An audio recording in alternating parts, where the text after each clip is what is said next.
tonight's speaker, Danny Thompson. I first experienced the name Thompson. I believe I was 7 years old, and it was 1960. And my brother, who used to wait at the mailbox for Sports Illustrated, opened Sports Illustrated and showed me a spread. And he said, look at this.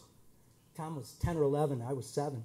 He said, look at this. And I'm sorry I wasn't able to make a visual of it tonight, but it was really, really cool. And it was an article about, and my brother said, check this out. There's some guy that just set a record going 363 miles an hour on this thing called the Bonneville Salt Flats. And he was in a car with wheels on the ground. But it looks more like a rocket ship. And so I said, wow, that is cool. What's a salt flat? And the next time I met my friend, Danny Thompson, he did some work at my home. It was about 10 years ago. And we built out, a family room and little theater and a bar. And Danny did the most amazing metal work on my bar and behind my bar that I still appreciate today. And those of you who know me and have been in my home can remember that. Danny's such a multifaceted and talented person. But whatever he does it, with excellence. And then, who knew? I came out here and I got rope-a-doped into what was going on here at the Sherbino. And I was part of forming this lecture series. And I remember being in the first meeting and coming, and one of my suggestions was, I don't know if we could ever do it because he's on the road all the time, but we'd sure love to have Danny Thompson come here. And everybody was like in total agreement. That was 3 years ago. And then we watched as Danny set the new land speed record in the Bonneville Salt Flats last August. And, Danny, he is of us. I'm not sure how long you've lived on Log Hill, Danny, but it's been a long time. And Danny was on the road a lot, and but he has so many friends and passionate fans here in our town, and we're so proud of him. But he wasn't alone doing all of that. His wife Valerie was here raising their son, and very involved in the school board and a lot of other things. So, Valerie deserves some praise and perhaps a little round of applause for everything she does for Danny, because I don't think he could be doing what he's doing without her, especially after visiting his shop, so and seeing everything she does. The last thing I'd say before turning it over, I didn't want to read the materials that are in print that you've all seen and drew you here tonight. I just want to tell you how that very first time I met him personally at my home, it was on a Friday afternoon, and I was doing the shuttle back and forth from Chicago, and he sat down, we shared a beer together, and as we talked, I started piecing together Thompson, racing the Bonneville Salt Flats. I said, are you related to Mickey Thompson? And he said, Mickey was my father. And he told me this unbelievable, compelling story of his family life. And he was so engaging. I knew that someday we might be here. I don't know how that, I did know that, but I did. And now he's going to share his story with you. And I have to say, for all the young people in this room, male or female, he is one of the most inspirational people I have ever run across. His dedication and his passion for chasing his dreams is absolutely astonishing. And I think you will agree with me by the time this talk is over. So many stories have been shared in this building over a century, and I believe this is one of the more compelling of late. Mr. Danny Thompson.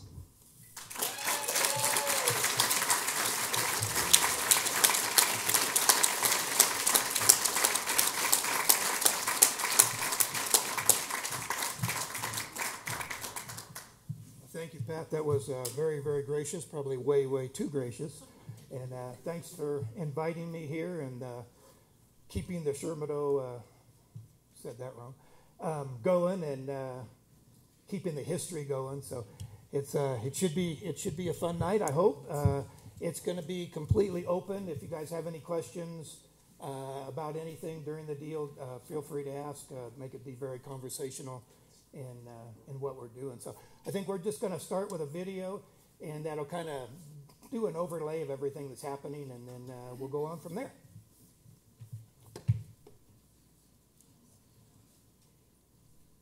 Whoops.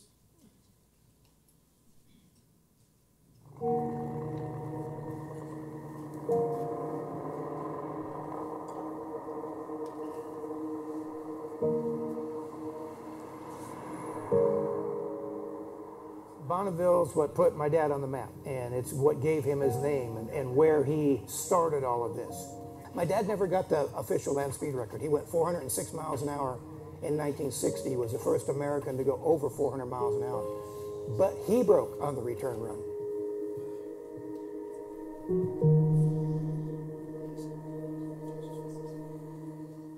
Some of these people come out here year after year to go 1 mile an hour faster. They go 1 mile an hour faster, they're happy. To go out and hopefully do what we're going to try to do and be the fastest guy, it's going to just be sensational. Just thinking we can go out and just dust this thing off and, kiss some babies and go on home, it's definitely not that easy. All these people that are here, they want this probably equally as much as I do. Danny Thompson, we come out here to break a world land speed record at the Bonneville Salt Flats 2016.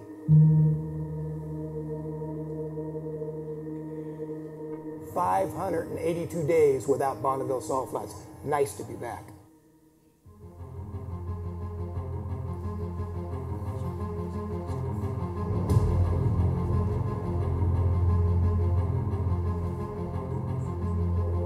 I started racing when I was 9 years old, and was fortunate enough to do pretty well and win a championship at 9 and 10 in quarter midgets. And then my dad forbid me for racing. And when I was 18, I left the house and I started racing motorcycles. Eventually, my dad and I started getting back together, and I started co-driving with him in Baja. I don't remember, 99 or something. I started racing Bonneville again and was fortunate enough to get in the 200 mile an hour club, which 200 mile an hour, we're trying to run 400 and something now. So you think, 200 is pretty easy. It took me 5 years to get in the 200 mile an hour club. It's a pretty prestigious club, and it's an honor to be in there with my dad. And hopefully we can get up there and be in the 400 mile an hour club and be in there with my dad too. So that's what I do. That's all I know how to do. That and build race cars.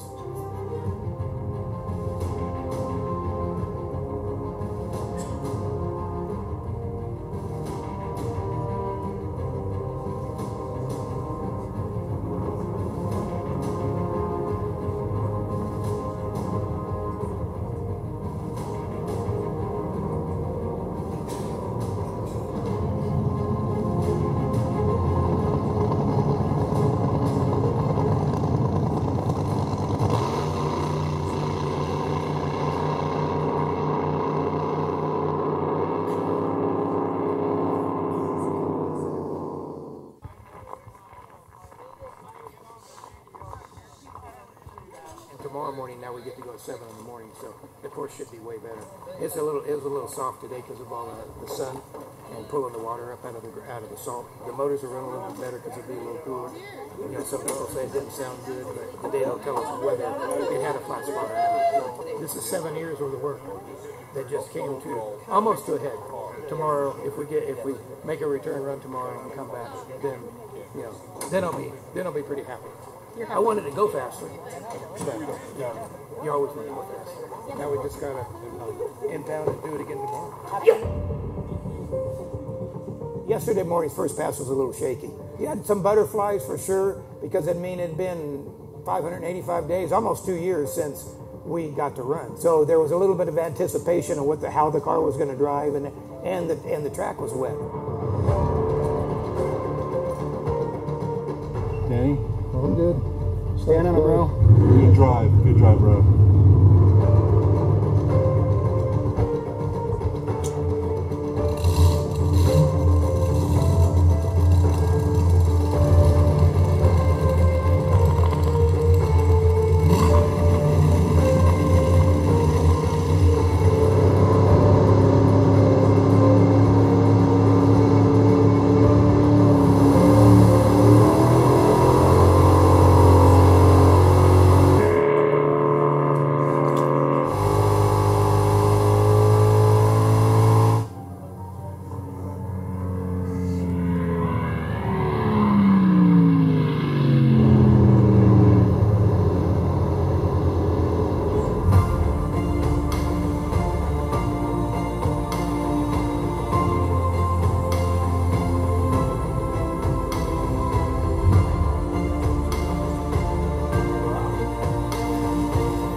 Mickey Thompson makes the quality, best, #1 Bonneville tire that there is out there. They performed really well. That thing at 400 miles an hour, they were bomber straight. To finish his work, that's special.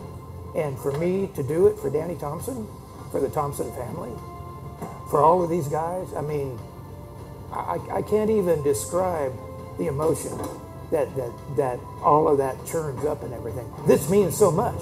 And we got this part done. I mean, to me, that's serious stuff right there.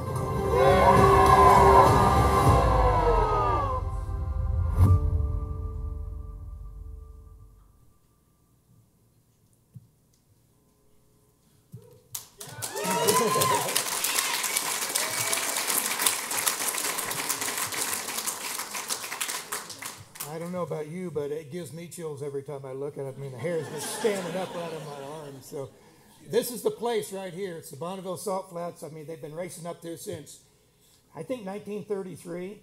And it's the flattest, one of the flattest places on the earth.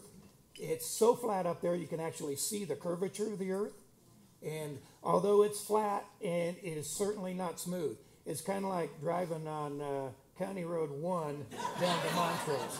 You know, I mean, it's just like that all the time. So hope for nobody here from Road and Bridges, but it is. So the place has got so much history. I mean, Campbell ran up there, the English, actually, I mean, they kind of owned all the land speed records for years and years. And in 1933, Sir Malcolm Campbell ran 300 miles an hour. I mean, I didn't run 300 miles an hour until this last year, and I've been driving for like 10 years. So, I mean, back, that long ago. So the place is synonymous with speed, and it's the place to go if you want to set a record. So, Valerie, so this is 1968. Now, this is the same car that you saw me run a minute ago. It is now, this year, it's 49 years old. So it's not a brand new car. It's a car that my dad, who's on the left there, the really handsome guy on the right, of course, is me, and at 18 years old. And so we were up there. My dad built this car. My dad went 406 miles an hour, the first American to go over 400 miles an hour in 1960. But he didn't get the official record because at Bonneville, in order to get a record, you have to do it twice.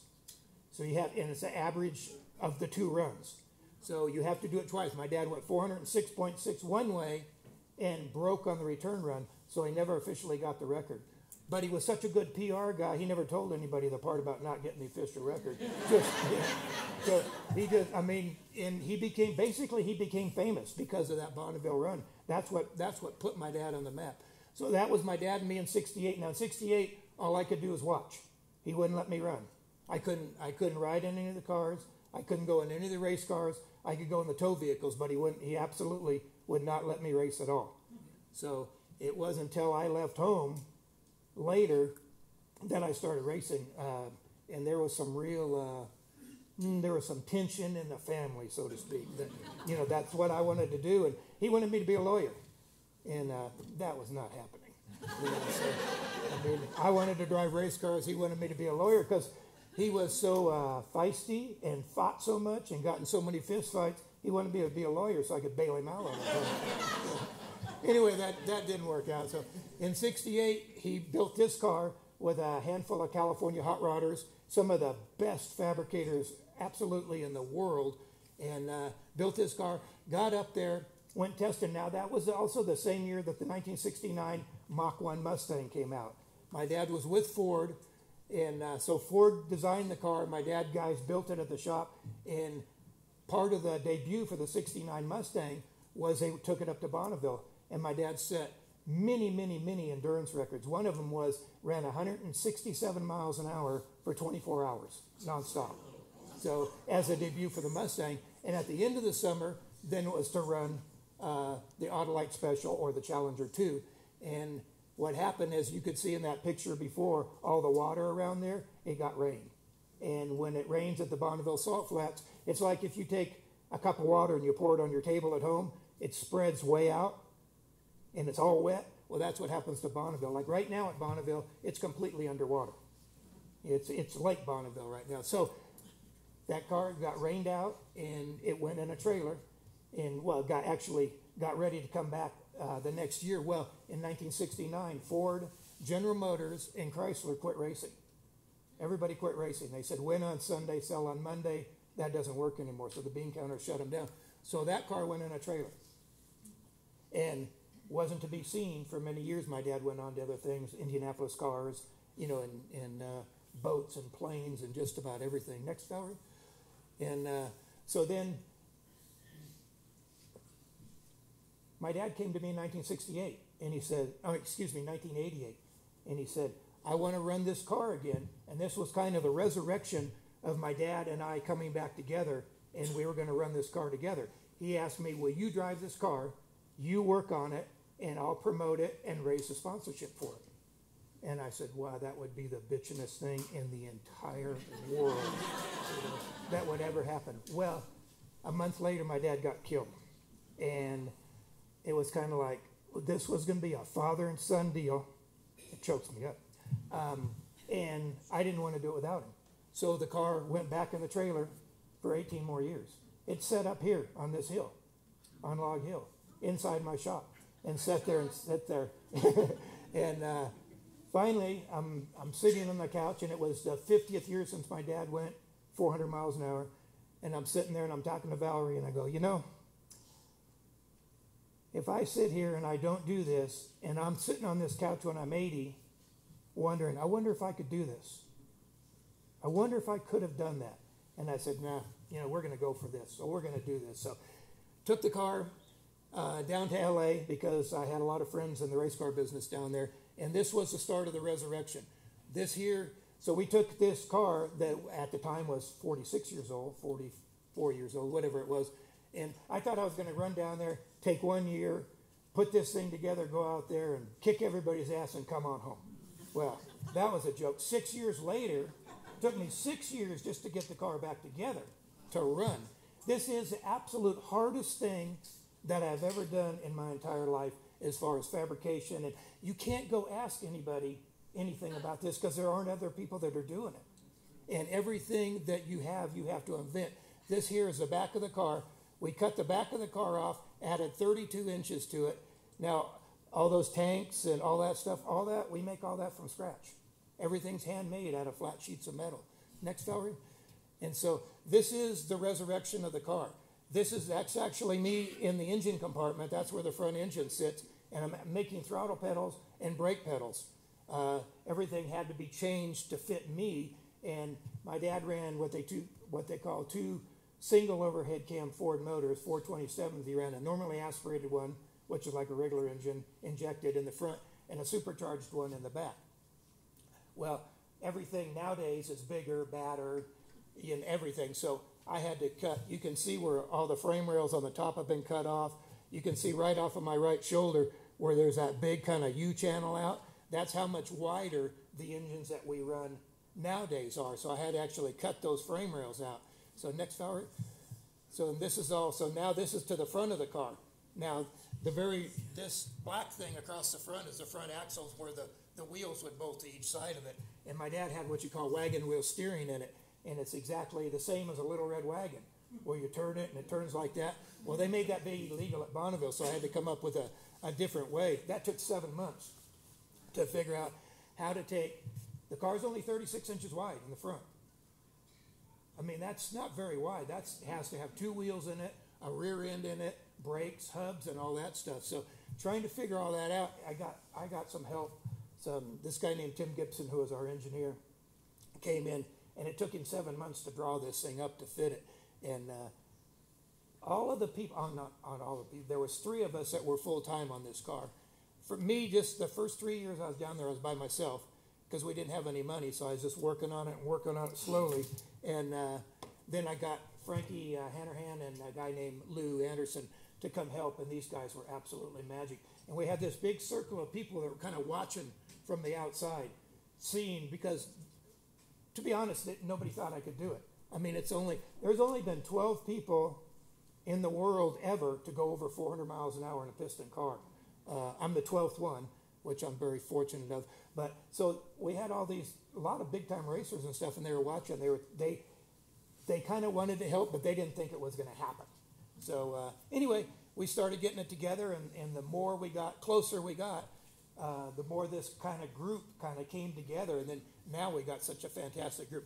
So this is the car, starting at the nose on the far left. So those are 2 fuel tanks. It takes, to run this car, to go 5 miles, it takes about 48 gallons of fuel to go 5 miles. So the fuel mileage is not very good. Instead of a mile a gallon, it's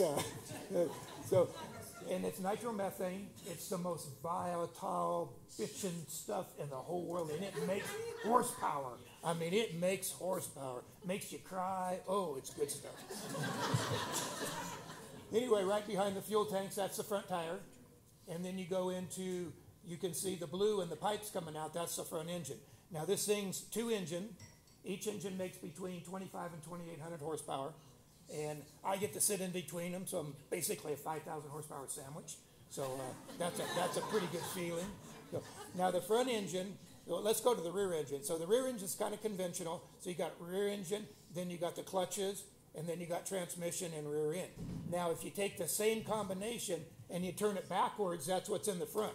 So the front wheel, or the front engine drives the front wheels. The rear engine drives the rear wheels. 4-wheel drive. So, and behind the rear engine, then you got fire bottles, and then the rear tires you can see, and then parachutes and stuff in the very back. That's the only way you can stop, because you got, basically at Bonneville, you got 5 miles to get going, and then you got 3 miles to stop. Well, 3 miles with those parachutes, that is not very much room to stop. So it takes 2 parachutes. This is one engine. I know we got some people in the audience that certainly know what Brad Anderson is and have run those same combinations that we run. So basically, that's a big block of aluminum that they start with, just big solid chunk, and they machine it and machine it and machine it. I think they do 6 blocks at a time, and it takes them 3 weeks to machine them out of one thing. So next VT. This is the valve train and the headers, so you can see, it's a pretty complicated piece. Now, this thing has 4 fuel nozzles per cylinder. So the fuel line is 1.25 inches. It's called the dash 20. So instead of being like the size of your baby finger, it's that big. So that's engine and headers. And once again, they're, the engine parts we buy, everything else like the headers and motor plates and all that stuff we buy. Next VT. Now, that's a pretty cool picture. That's the air intake for the front engine. And how many cubic inches per engine? Sorry? How many cubic inches? 500. 500 per engine. So that's the front air. That's AccuFab made those for us, custom made those for us. We have the same thing on the rear. So now that's the front of the car. That's where it breathes in. Next VT. This was a pretty proud moment. This took 6 years to get there. That's the first time we ever ran the car. It wasn't even painted. It was, all bare aluminum, and we ran it up at El Mirage, which is a dry lake outside of San Bernardino down in L.A. And I think we ran, it's a pretty short distance, but we wanted to go see if the wheels turned and the motors ran and the transmissions shifted and all that stuff. I think we ran like 187 miles an hour or something. So it was a big, big deal. That's the engine canopy sitting up like that. That's where I sit down inside that hole. Next VT.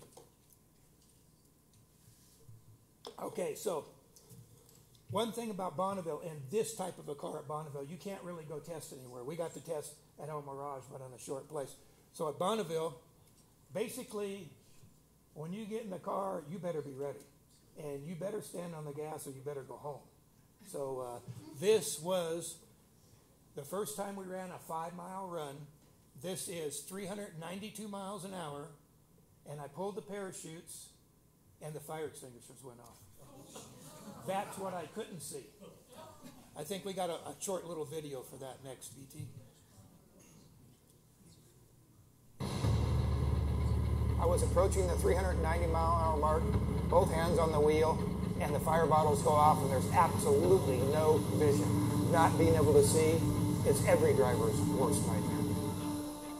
I'm Danny Thompson, and I'm going to try to break the land speed record, which now sits at 414 miles an hour at the Bonneville Salt Flats. I was born into a racing family, started racing when I was 9 years old, so it's kind of been in the blood, and now at 65 years old, I'm still going strong, flat out, as we say. My dad didn't ever hold the record, but he was the first American to go over 406 miles an hour, and we're going to do that, but this time we're going to bring the record home to the Thompson family. So this car that's sitting behind me here was built in 1968 by my father and a handful of really, really crafty fabricators. So I'm taking that car, we've resurrected it, brought it back to life, updated it, safety features, given it a bunch more horsepower, and this is where we're going to run. It's a 46-year-old car. When the fire extinguishers first went off, I was totally blind. I could not see anything at all. I had no idea what had happened because I'd never been through a situation like this before. So it was all new to me and just trying to adapt and keep from crashing the car. These are the fire bottles. They sit right here. This pin right here is what caused all the problem. And during deacceleration, when the parachutes came out, this pin hit the bottle and fired them off. When something like that happens at those kind of speeds, you don't get to think about anything. You just react. It's a natural reaction. I had my hands on the wheel, and I was trying my best just to keep this thing going straight. Of course, you're going 2 football fields a second at that speed. If you wait to think about what you're doing or what you're going to do, you're dead. How did it feel to be pulled over and safe and sound? It was nice. The very next day, we went out, ran 419 miles an hour, which is the fastest I've ever been, and now I'm faster than my dad. Unofficially, we broke the record, but not officially. So we're going back next week, and we're going to try to do it officially. So that was breathtaking. So I couldn't see. Well, after it happened, I thought I didn't know what happened because there's no water in the car. There's no water in the engines. The engines are cooled by fuel. So to have liquid all over me, I couldn't figure out what the hell happened. So the first thing I did is flip my visor up so I could see better. Right, where the fire bottles are still going off and right in both eyes. Yeah. So now I can't even see my hands. Sorry, I can't even see my hands to see if I'm going straight or if I'm going a little bit right. I'm going to end up in Salt Lake City. If I'm going a little bit left, I'm going to end up in Reno. So it's kind of like, what do you do? So anyway, we ran the next morning. And we ran 419 miles an hour the next morning, way over the record. And then the next morning we went back to finalize the record on that second run, and we blew up. So we didn't get the record, and it was okay. So we got it, loaded everything back up, went back to the shop, fixed everything, went back to Bonneville, and what happens? It rained. That's the end of the road. That's the Salt Flats Warrior race behind us. So there we sat. Everybody's sitting there in the motel. All the motel rooms are bought. And by the way, they don't give you your money back. And so we sit. And now we're waiting and waiting. And there's another chance in 3 weeks to go. It's still raining. So that's it for the year. Now we got to wait another whole year. Right? So then it is the next year. We're all ready to go. Loaded up. My guys left at 11 o'clock at night. We're supposed to show back up at 3 in the morning, and we're all drive up together. We get a phone call at 2 in the morning. It rained. The whole year was out. We didn't even get to go. Never even left the shop. So talk about disappointment. Now you're almost into 7 years of trying to do this, and we didn't get to go. Next VT. So now this is last summer, 2016. This is what they call Speed Week. A Speed Week is the biggest event. At Bonneville, you only get to race in August and September. Rest of the time, it's basically underwater. So this is August. This is the biggest event up there. There's 600 cars and motorcycles that are running. And everything from motorcycles that run 45 miles an hour to cars like ours that run over 400. And what's so cool about Bonneville is you can go up there, it's not like going to an IndyCar race or a NASCAR race where you can't even get close to the pits. And if you do, you got your camera out or something, they're going to break your arm for taking a picture. You go to Bonneville, you go into somebody's pit, they're going to build you a sandwich, hand you a Coke and a wrench, and now you're a team member. The people are all they're good people. There's no money at Bonneville. You don't get paid to go up there. You don't win any money. Which it's sad because I'd really like some money. But so that was the start of Speed Week, 2016. This is the push-off. That's what we get pushed off to about, our car, some people push to 60, 70, 80 miles an hour. That's totally against my philosophy. We push off to about maybe 10 or 12 miles an hour, and then I drive away from the truck. Next VT. There we are at speed. That's a little over. That was our first run in 582 days, 585 days, and it was 411 miles an hour. And so this is the parachute. That's how you stop. That's coming through. Now at 400 miles an hour, you're going 2.5 football fields per second. You know, that kind of puts it into perspective. 2.5 football fields per second. Anyway, that's the parachute. That's how you stop. Now, this is a very, it's hard to see it, but it's a very, very dramatic picture. This is about 5 in the morning. This is our return run. So we ran 4:11 on that run. This is the next morning. You get to go first thing in the morning. So it's dark. Engines are running. I don't know what was happening right there, but everybody's paying a lot of attention. Maybe a girl was walking by or something. I'm not sure. But so that was the morning. So next VT. This was a very proud moment. Now we only ran 402 miles an hour in the return run. So that was a 411 and a 402 averaged out to a 406. 1960, my dad ran 406.6. We ran, are you ready?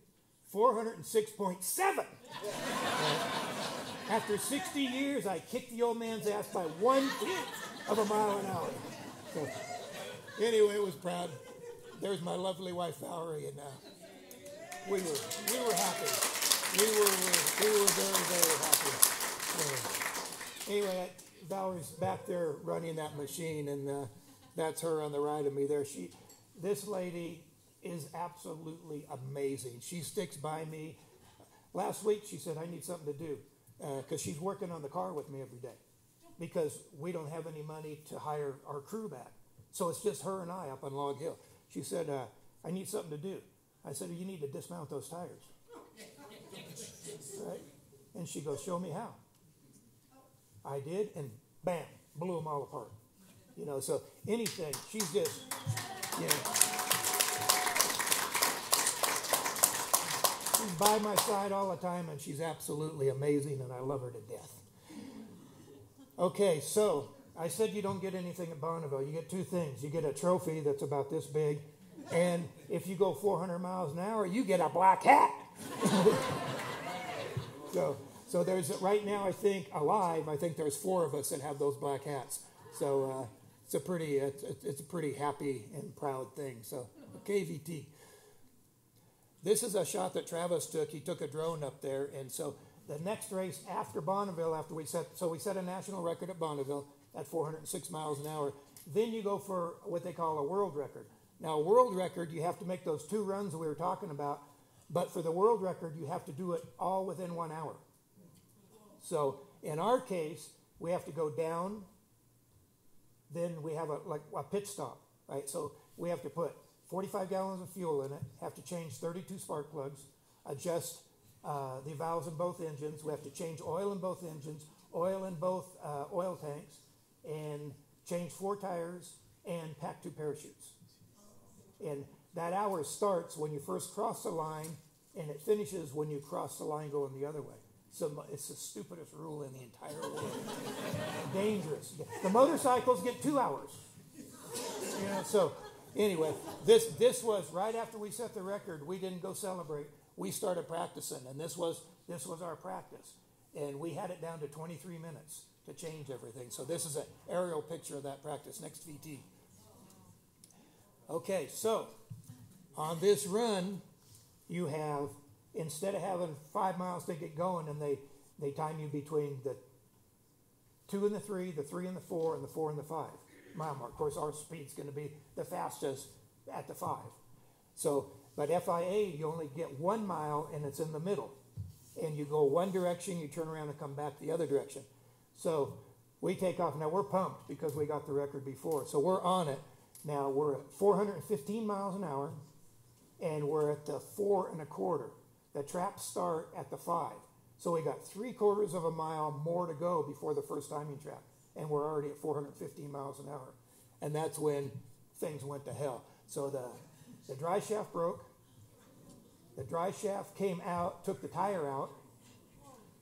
Those are some of the parts. The tire went out. The dry shaft, when the tire blew up, it put that hole in the salt on the picture before. Put that hole in the salt. That picture there, that was the tire blowing up. And then the thing slid sideways for 1.5 miles. And finally, I got the parachutes out and the fuel off. You can't shut these engines off with a key. You have to shut them off with fuel because they're running so hot. That was a full can. They're running so hot. So anyway, got it all straightened out and got it saved and didn't crash anything. That was some of the damage. The picture before you saw. This is some more of the damage.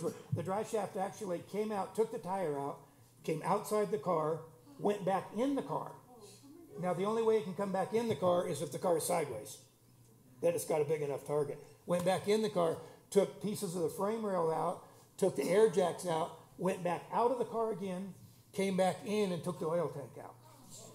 So it was a hell of a ride, So anyway, so this is some of the salt. Now, you'd have to really understand this. That's the clutches. That's how much salt that it was packed up underneath. When it blew the tire out, the thing fell on the ground and it just started pulling salt in. There's another salt picture here, I think. That's just more stuff that it tore out. That's where the drive shaft did live. So you can see all the salt up underneath. That rear end should be sitting parallel to the car, but it blew all that stuff out. You can see the holes in the back. That's another picture of it. So it's anyway, it got really ugly, and we didn't get our record. We came home. The car's been up on Log Hill, and we've been working on it since last September. It did probably, I don't know money-wise with damage, but a ton. So anyway, now we were going to retire the car after last year. We were hoping to get that national record, or the world record, and we didn't. So we've bit the bullet. We're going back out in August. August is Speed Week, and then the world record runs are in September. So, that's our goal. We're just looking for more sponsors trying to help us to get going so we can hire some more people. And but meantime, it's me and Valerie busting our butt up there. And that's what you look at. That's called Floating Mountain down at the other end where I'm looking. And that's where you go. And that's where you point, and hopefully you get down there. So that's it. We're going to do a benefit thing. I think right around John and Kelly Lannon are going to do a car show here in town on Father's Day. I think on the Saturday of Father's Day's weekend. And you can talk to John and Kelly about it. It's just in its developmental stages right now, but we're going to have ourselves a Ridgeway car show, and hopefully it'll be an annual event in Huntington Ridgeway. So that's my spiel. This is what we do. And any questions or anything? People are welcome to come up to Ridgeway or come up Log Hill. Cars up there. We're working on it all the time. If you come up, don't be surprised if I keep working while I'm talking to you. Because I'm not going to stop the bullshit for a whole long time. Fritz Voigt and my dad, both uneducated guys, but absolutely brilliant, practical engineers. And I mean, they put this 4-engine car together, just in the garage. They took 4 Pontiac engines, they put them on pallets, put them there, and drew a chalk line around them, and that's what they built the car right off of that. So I mean, you're talking about 4 engines, 1 throttle pedal, 1 shifter to shift 4 transmissions. I mean, Cadillac LaSalle transmissions. It's just brilliant, 2 brilliant guys. The Bonneville Salt Flats are almost gone. One reason we're having a hard time going faster than over 400 is because when my dad ran up there, he had 12 miles. We have 8 barely, and what's happening is the BLM has been issuing mining permits for 75 years up there. So they've been mining the salt for the mag chloride and potassium, and they keep issuing these permits, and the salt, they keep mining it and mining it. They use 3% of what they take. But they take it and they mine it in a different part, actually on the other side of I-80. So this beautiful natural wonder right there, at that end, down toward that floating mountain, it's mud down there now. We can't even go down there. And when my dad ran there in the 60s, it was 2 to 3 feet thick everywhere. Now we got a lot of places a ½ inch, the mud's coming through. So we have there's a Save the Salt Coalition that's been put together, and what they're trying to do is pump some of the brine that they mine back onto the Bonneville Salt Flats.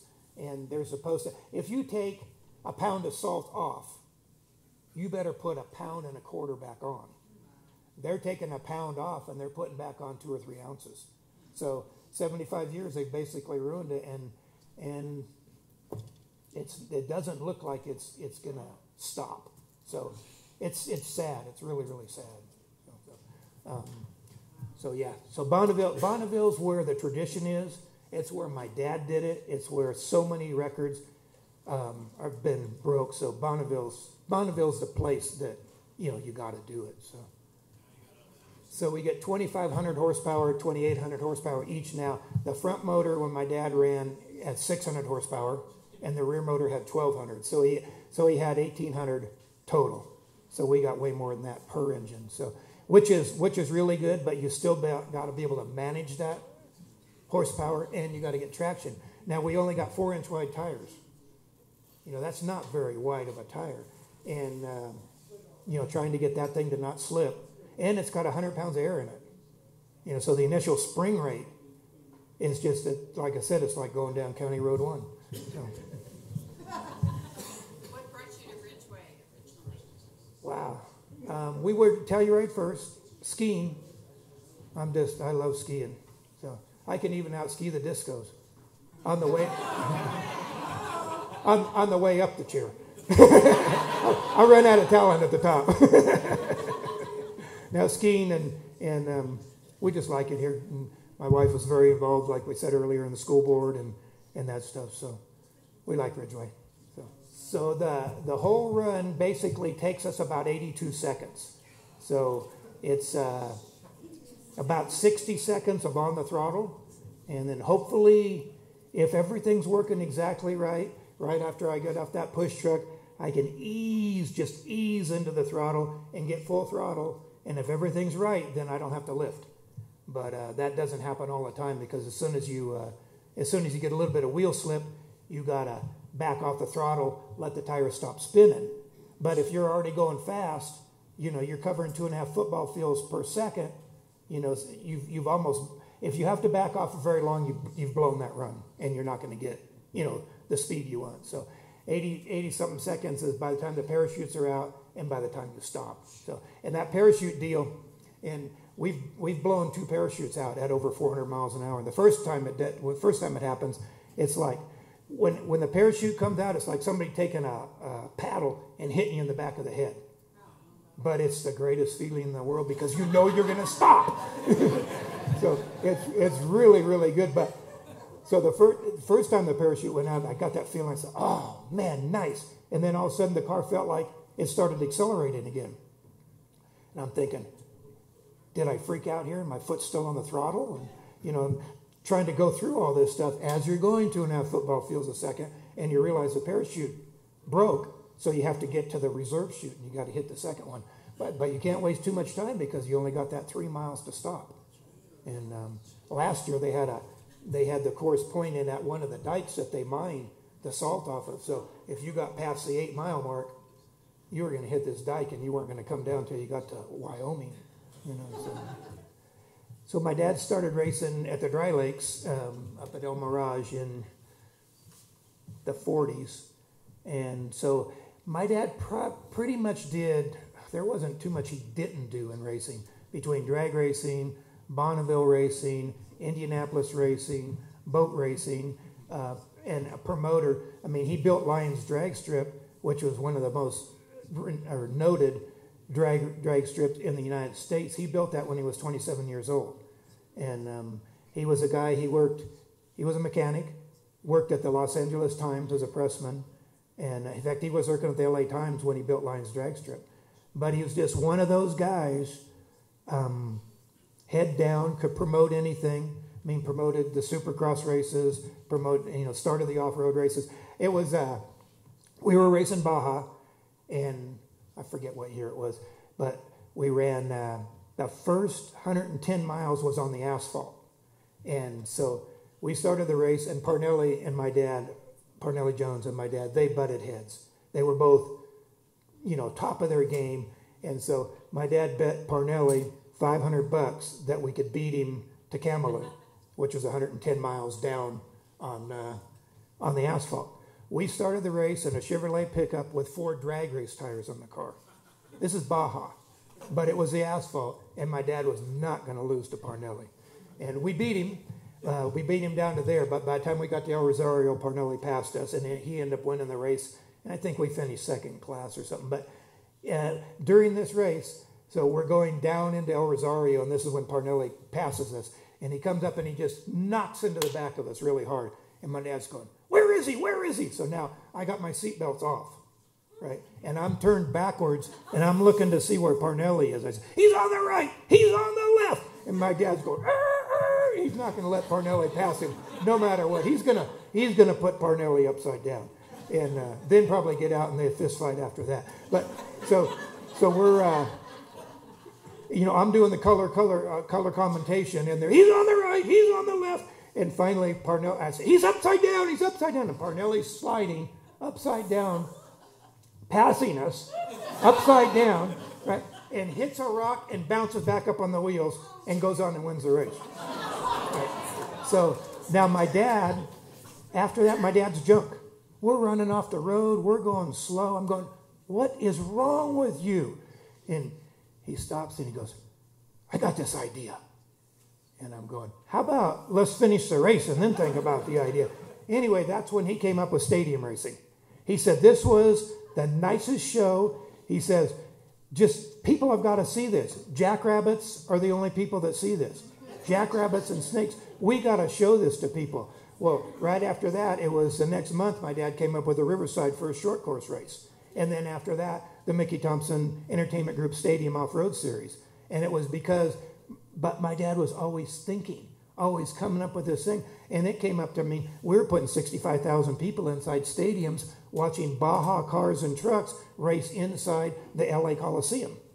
All because of that race. And my dad saying, people have got to see this. They can't come out here and camp for 4 days and see one car go by when they can sit in the stands, have a Coca-Cola, a hot dog, and watch this thing. And he came up with the stadium series, and we had 18 races in 3 hours in 4 different classes.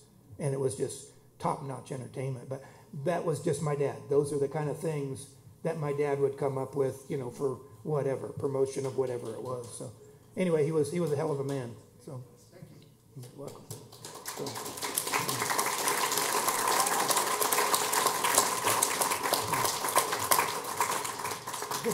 we do, if you go, our website is Thompson LSR, which is Land Speed Racing, ThompsonLSR.com, and there's a donate button on there.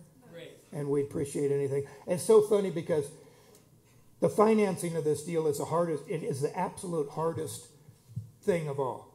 I mean, all this, the work and all that, I can do, or I can find people to do and the engineers to come. But getting the money, it's really, really been hard. So we've been on a donate deal the whole time. And I had this one, we had an open house a couple days a week at the shop in Huntington Beach. And I had this kid come in and with his dad. And he's about 5 or 6 years old. And he comes up and he goes, "Danny?" And I go, "Yeah." He goes, "I want to donate." And I go, "Wow, man, that's sweet." I said, "But why don't you keep your money and, maybe buy something for yourself?" He says, "No, sir." He says, "I want to be part of history." And he reaches into his pocket and he reaches down deep and he digs out and he comes up with $1.